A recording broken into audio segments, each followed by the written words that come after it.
मैं महात्मा बुद्ध हूँ, लेकिन संसार मुझे बुद्ध कहने से पहले मैं सिद्धार्थ गौतम था। मेरा जन्म ईसा पूर्व 563 में लुम्बिनी नामक स्थान पर हुआ, कपिल वस्तु के राजा शुद्धोधन के घर।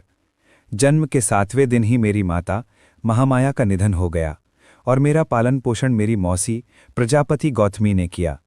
बचपन से ही मेरे भीतर एक शांत स्वभाव था, लेकिन मैं महल की विलासिता में पला था। युवावस्था में मेरा विवाह यशोधरा से हुआ और हमारे पुत्र का नाम राहुल रखा गया।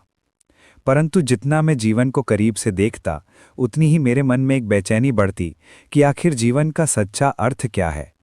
एक दिन महल से बाहर निकलकर मैंने 4 दृश्य देखे।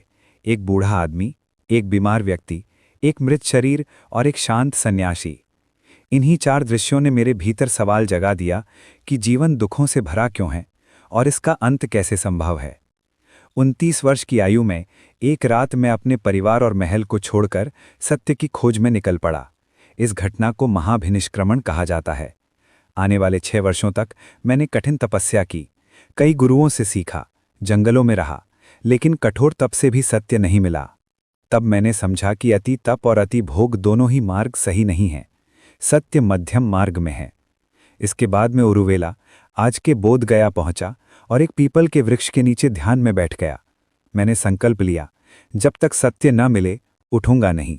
और फिर वैशाख पूर्णिमा की शांत रात्रि में मुझे ज्ञान की प्राप्ति हुई। उसी क्षण में सिद्धार्थ गौतम से बुद्ध बन गया, पूर्णतः जागृत। ज्ञान प्राप्ति के बाद मैंने सोचा कि ये सत्य दुनिया तक पहुंचना चाहिए। मैं सारनाथ गया और वहां अपने 5 साथियों को पहला उपदेश दिया, जिसे धर्मचक्र प्रवर्तन कहा जाता है, और वहीं से बौद्ध धर्म की शुरुआत हुई। मैंने लोगों को सिखाया कि दुख है, दुख का कारण है, दुख का अंत है, और इस अंत तक पहुंचने का एक मार्ग है, अष्टांगिक मार्ग। मैंने बताया कि जीवन में मध्यम मार्ग ही संतुलन देता है, ना अधिक भोग, ना अधिक त्याग। मैंने मगध, कोसल, वैशाली, राजगृह, श्रावस्ती, कई राज्यों में घूमकर लोगों को करुणा, अहिंसा, सत्य और शांति का संदेश दिया। राजा बिंबिसार और राजा प्रसेनजीत भी मेरे अनुयायी बने। 80 वर्ष की आयु में मैं कुशीनगर पहुंचा,